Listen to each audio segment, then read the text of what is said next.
Hi, everyone. Susan Gerbic from Psychics Explained.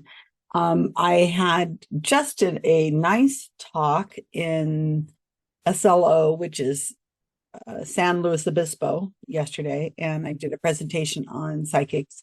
Fascinating discussions. It was a small group of people, but we had um, a lot of really interesting insight into mediumship and the motivated sitter. I thought that was great. So if you guys want me to come out and do a talk or do one over Zoom, I'm happy to do that. I usually just ask for expenses. And if it's over Zoom, obviously there's no expenses. So let me know. And we talked for a very long time and had a nice lunch after that. So what I want to share with you today is this series. Let's see where it appeared. I think it on HBO and HBO Max. Who knows what they're calling themselves right now? And Fandango. And it's the movie called Look Into My Eyes. I think it's a documentary film. It's about New York City psychics.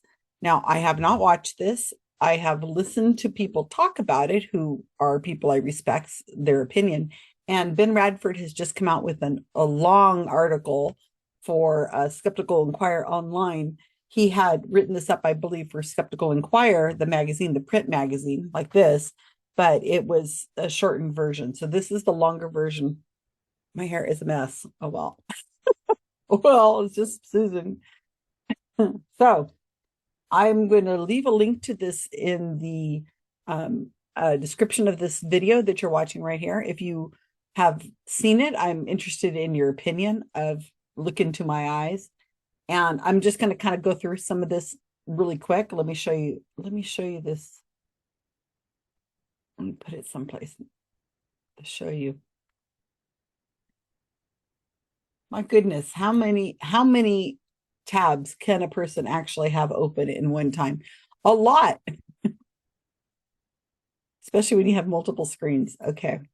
So this is what the article looks like. It's for Skeptical Inquirer, exclusive. Look Into My Eyes, a deeper look. And this was released on June 27th, 2025. And by Benjamin Radford, who is a fellow of Skeptical Inquirer. He's also a longtime investigator. He's written many books, many books. He's a great writer. He's easy to read, very interesting to read. And um, I have many of his books. I believe he's doing a documentary about a clown right now. Anyway, the point is that he is doing an in-depth look at this movie. Let me pull this other thing up here real quick. I want to show you. So another place to learn about this is to look at this website. This has been Radford's podcast, Squaring the Strange. And so he and Celestia Ward, and they invited guest host Richard Saunders, who's also, these are all friends of mine, so I should say that. They talk about Look Into My Eyes. And Richard Saunders has an interesting perspective on this that Ben, this is Ben here on the right, didn't necessarily have in his article. So I'm going to put links to both of these in the description of the video. And if you want to give them a look, these are very interesting people to follow. Richard Saunders, Squaring the Strange, and Ben Radford, Skeptical Inquirer articles, his column. So I'll set this up. It's a documentary is filmed over many years during the COVID years. And it is people in New York City who are going to go see psychics. Now, the person who wrote this or who did the documentary, her name is Wilson. Her name is something Wilson. What is her name? Lana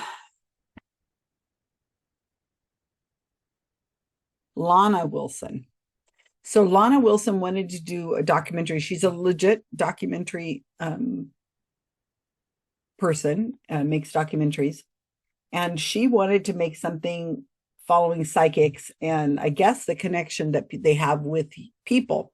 And they went and she had people fan out around New York City, and they found a lot of storefront psychics, and they felt that storefront psychics were a different kind of psychic than these kinds that you would meet like in a at their own home. You would come into their home. She felt that what did she say about the psychics that are storefront psychics, that they were out for a quick buck. They weren't looking to make a connection. They do very quick readings, as opposed to these people who she felt were very sincere, and that they did longer readings, like an hour or so. You could have a long conversation with them, and on and on. And Ben Radford makes a point in this article that psychic readings by a storefront psychic aren't any less psychic. Well, he says, well, neither of these groups are psychic, but the storefront psychics, if you were to pay for an hour reading from one of them, it would probably become feeling much more like a relationship and a longer conversation with these people than if in other words, if you pay the money, two equal groups, the storefront psychic or these people who are just, meet me in my house, my apartment, and we'll sit and have a conversation, you're going to get probably equal amounts of feeling like you're having a long, in-depth conversation. It's the amount of time. It's not the quality necessarily. And possibly the storefront psychics have a lot more on the line because they're in a storefront. Your people walk in and they need to burn them and turn them, kind of thing. And you're paying for the rent of this place and storefront. Whereas some person who's doing readings, they don't have to pay the overhead necessarily, and they're probably not having any walk-ins. These are people who have appointments with them. So there's several things that I thought were really a lot of this article I thought was fascinating. And they picked people they felt were really sincere, which is interesting. These are not psychics you would have heard of by name, until this came out. They're charging hundreds of dollars for the readings, but in my mind, I'm thinking, is that they're charging hundreds of dollars for the readings now because of this movie, or were they charging hundreds of dollars for the readings before the movie? And I don't know the answer to that, but that would be interesting to me. Oddly, and this is something I've noticed myself, and I don't have the answer for this, but in this film, there are 7 psychics, and most of the mediums in the film are women and gay men. Why that is, I see that trend also in the world of mediumship that I follow. And I'm not talking about the people on TV necessarily. I'm talking about just the normal mom and pop kind of psychics that I tend to spend a lot of time watching videos of. I don't know if that's true. It's just something that I've observed. In the women, I really do believe that a lot of what's going on with women in mediumship, these very low level mediums, they get, maybe do a reading a month or something like that because they're not famous. They have a website and you can book them and that kind of thing, but it's not like they're ever going to get a real good gig or a TV show. Is that it's a lot of peer pressure. They get into mediumship, either they're in grief or a friend kind of pushes them into it, or they're just curious, and it satisfies a need for them at that time. Maybe they're a helper type of personality. I've heard many mediums talk about how they had gone into nursing or wanted to go into nursing, but lacked the funds or childcare or whatever, and they didn't go into nursing. Also, this is a very popular thing in women's magazines and women's groups, is mediumship, psychic mediumship.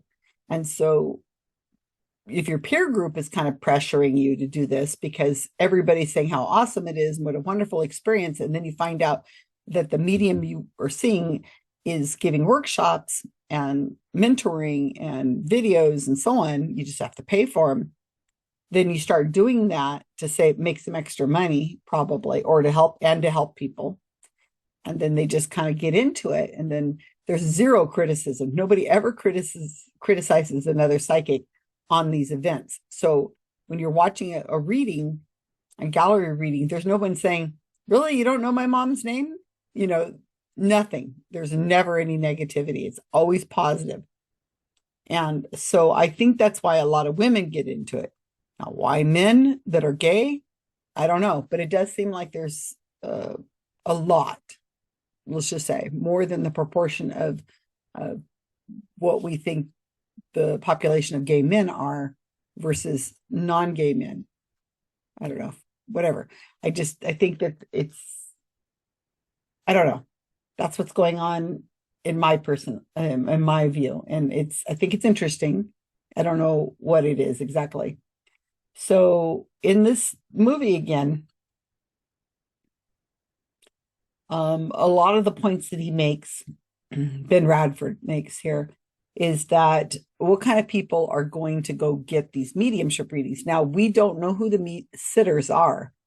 They're never named, and they might say their first name. I don't know, but it's not like you could follow them. But they're going for various reasons, and one is a doctor. It has nothing to do with intelligence, you guys. Just FYI, people go to see mediums for various reasons, and it is often because they're curious and because they have some kind of trauma, or they're in grief, or they've been conditioned since they were young that mediumship is obviously a real thing. So you just need to find the right medium.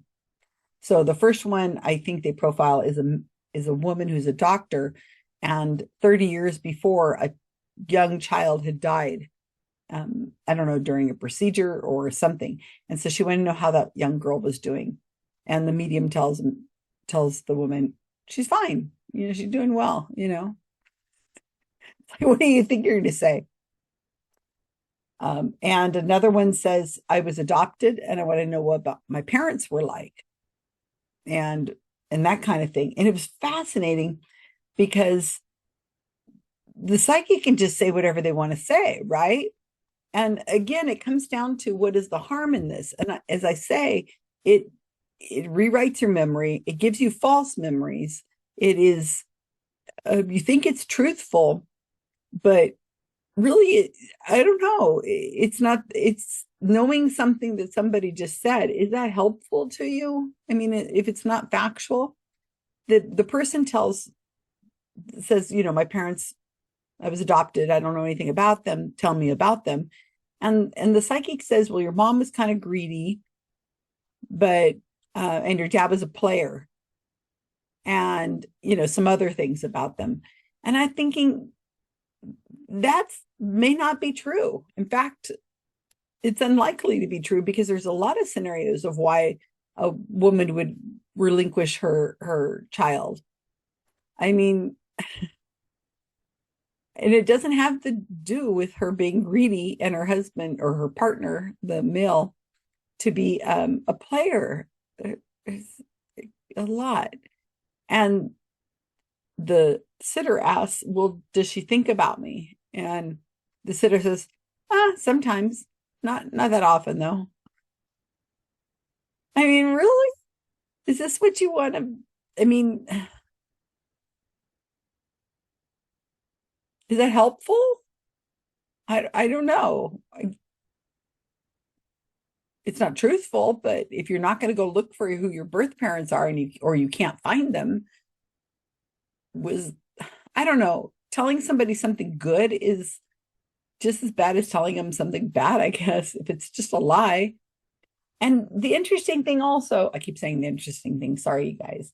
The other thing is that these mediums, these psychics, a lot of them are coming from improv and acting, which seems pretty obvious to me.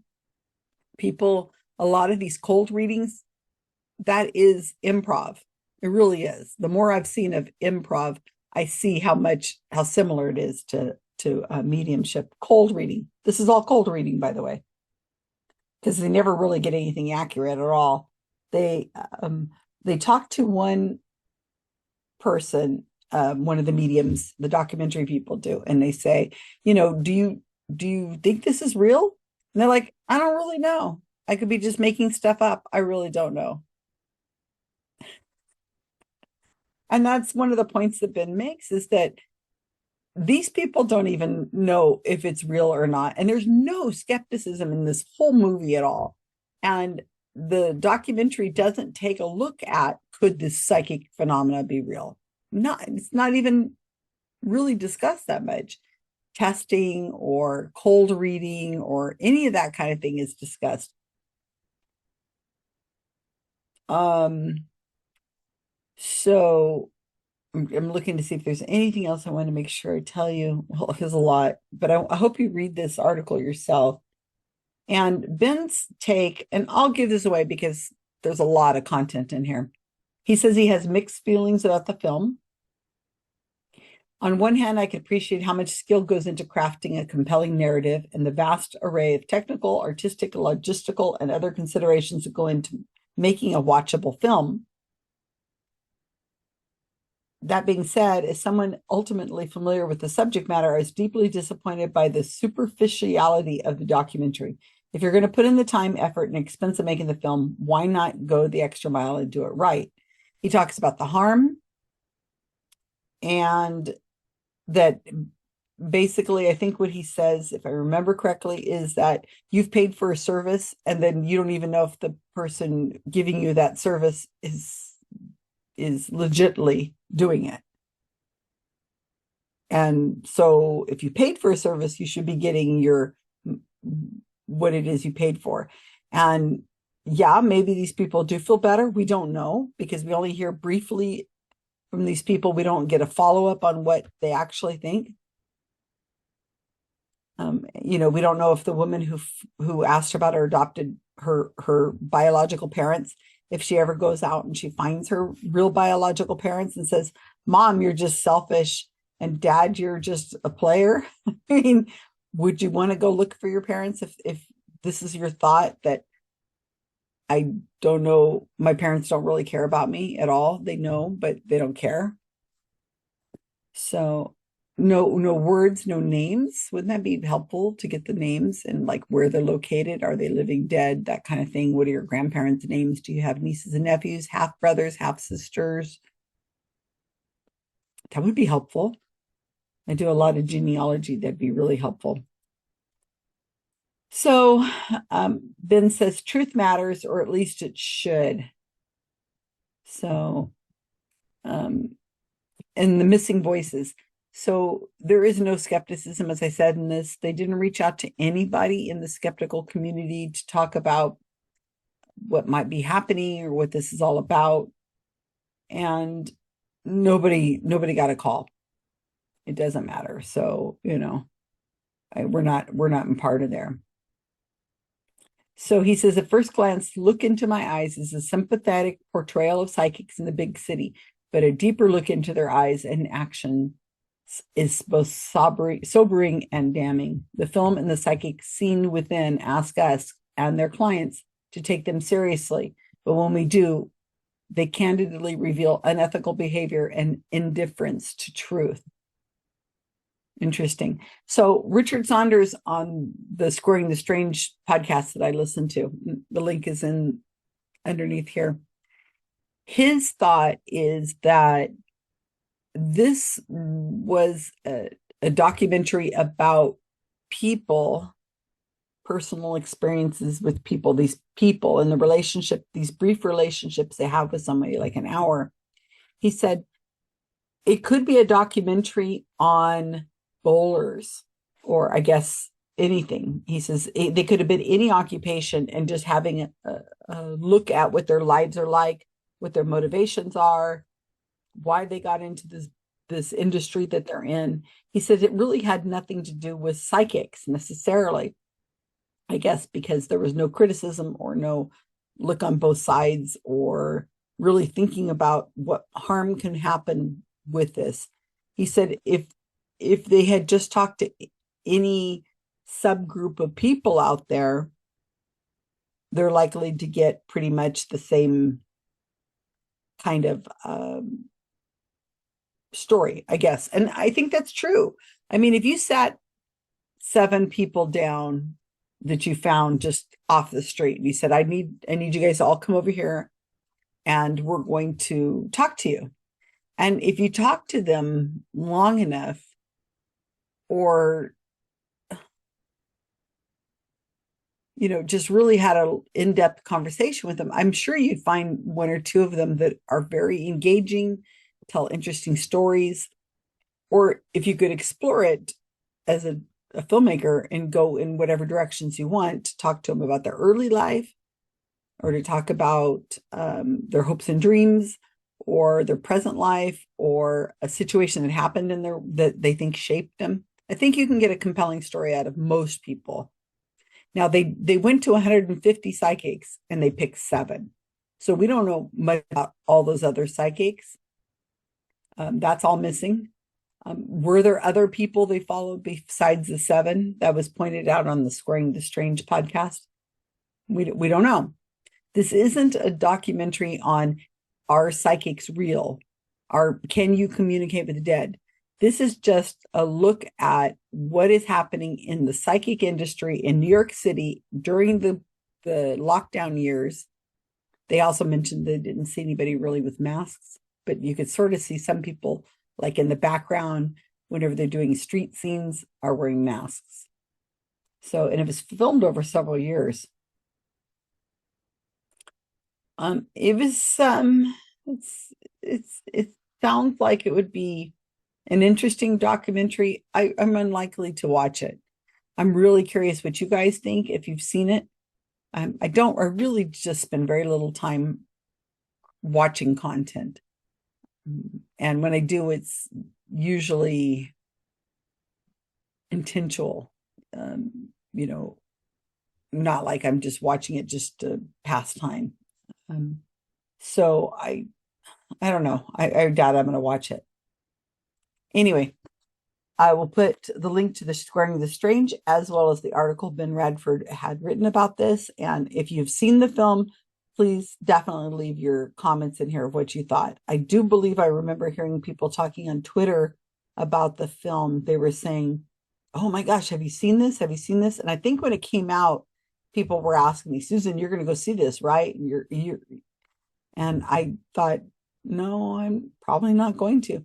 I spent hours and hours and hours and hours, you guys, watching videos of psychic mediums that are doing it. They're there, or I'm working on stings and so much. It's draining, and I really don't want to watch a edited. Yeah, I guess that's the way to explain it. I don't want to watch a edited recount of what they think, the documentary people who are not critics of the or really investigating it, what they think of psychic mediums, because it just, I don't know, doesn't seem like it would be a worthwhile use of my time. But who knows? Fascinating. Thanks, everybody.